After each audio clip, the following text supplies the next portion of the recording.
Olá pessoas, esse é o primeiro vídeo de uma série que eu quero falar sobre contagem e nesse vídeo especificamente eu quero falar um pouco sobre conjuntos, mas não tudo sobre conjuntos, mas só os conceitos mais básicos e algumas características e formas de representá-los.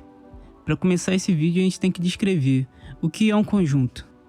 Bom, o conjunto é uma coleção de coisas, sendo que essas coisas elas têm que ter alguma característica em comum. Pode ser espacial, temporal ou só algum conceito. E dentro desse conjunto, todos os elementos eles têm que ter pelo menos uma característica que os diferencie. Por quê?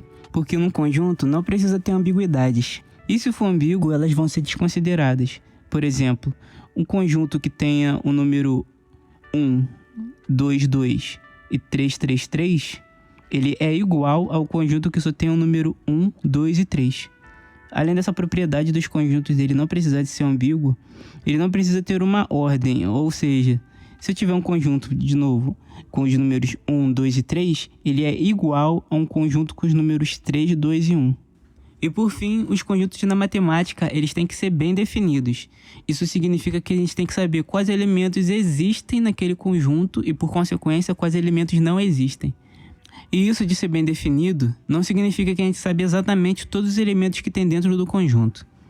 Porque nem sempre dá para listar todos os elementos. Porque tem conjuntos que são finitos e tem conjuntos que são infinitos. Sendo o conjunto finito que a gente pode pelo menos dizer que ele tem um tamanho, ou dizer que a partir das características a gente saber qual é o tamanho máximo dele. E no caso dos conjuntos infinitos, a única pista que a gente tem é pelas características do conjunto. Então, a gente pode pegar um elemento do universo e saber se aquele elemento existe ou não existe dentro daquele conjunto. O universo é um tipo de conjunto especial nessa teoria de conjuntos, que ele significa, basicamente, que ele contém todos os conjuntos que eu quero estudar, pode ser um ou pode ser N conjuntos, e além dele conter todos os conjuntos que eu quero estudar, ele contém os complementos desses conjuntos. Lembrando que união, interseção, complemento e diferença de conjuntos, eu vou começar a falar no próximo vídeo. Além do conjunto universo, nós temos outro conjunto especial que nós chamamos de conjunto vazio.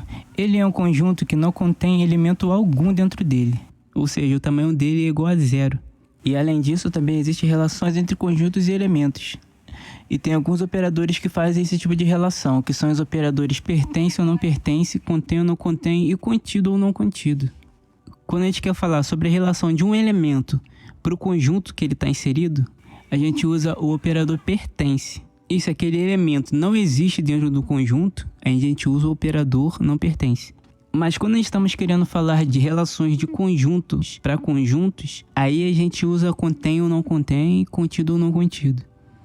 Quando a gente está falando contém ou não contém, a gente está querendo sempre dizer que o conjunto da esquerda ele contém o conjunto da direita. Ou seja, que o conjunto da direita ele só tem elementos contidos no conjunto da esquerda desse operador. Não necessariamente todos, mas pode ter todos.